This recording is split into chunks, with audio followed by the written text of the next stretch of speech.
साली ने जीजा को ऐसा जवाब दिया कि जीजा जी तो जब भी रमेश की पत्नी गीता रमेश के साथ मायके जाने की बात करती थी तो रमेश भी रोमांचित हो जाता।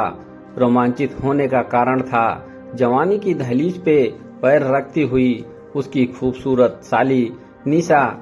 साली के साथ होने वाले रोमांटिक बातें और उसकी मुस्कान उसे बेहद पसंद थे।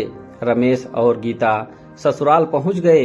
गीता जहां रिश्तेदारों से बातचीत के लिए कहीं निकल पड़ी, वहीं रमेश अकेलेपन का फायदा लेते हुए साली के पास पहुंच गया और उसके साथ बतियाने लगा।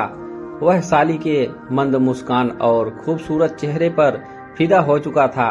खुद को संभाल नहीं पाया और मौका देखते ही निशा के गाल पे एक चुंबन जड़ दिया। जवाब में निशा ने मुस्कुराते हुए कहा, जीजू बहुत दिनों से आपको कुछ बोलना चाहती थी, आज मौका मिल गया है, कह दूं। रमेश उत्साहित दिख रहा था। उसे लगा शायद निशा भी वही चाहती होगी जो वह चाहता है, तो खुश होते हुए बोला, बताओ क्या बात है। निशा ने कहा, जीजू अगर आपकी ये हरकत दीदी देख लेती तो उसे कैसा लगता, वह कितना टूट जाती, कभी सोचा है आपने इस बारे में।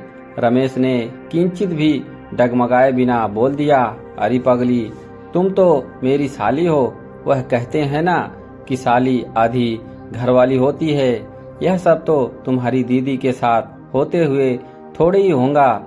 निशा जी बोलते तो हैं, वैसे कहने वाले तो यह भी कहते हैं कि साली को फुसलाने की भी जरूरत नहीं पड़ती। निशा ने नजरें चुराते हुए कहा।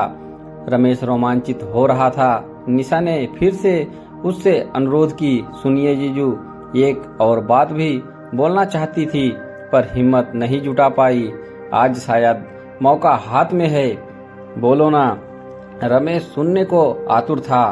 निशा ने नजदीक आते हुए कहा, मैं ठहरी आपकी इकलौती साली और आप मेरे इकलौते जीजू, मगर सोचती हूँ जब मुझे सिर्फ एक जीजू को झेलना इतना कठिन है तो बारी बारी से घर में आने वाले 5-5 जीजाओं को झेलना आपकी सबसे छोटी बहन मीनू को कितना कठिन लगता होगा, क्यों जीजू। निशा के मुंह से ये बात सुनकर रमेश का सिर शर्म से झुक गया। दोस्तों, साली से हंसी मजाक की एक सीमा तक ही कीजिए, याद रखिए वो भी किसी की बेटी है, बहन है, जैसे आपकी बहन है, बेटी है। दोस्तों, स्त्री कोई खिलौना नहीं, उसे सम्मान दीजिए। इसीलिए आप भी परवरिश एक अच्छे संस्कारी परिवार में एक अच्छी माँ द्वारा की गई है, एक अच्छा इंसान बनकर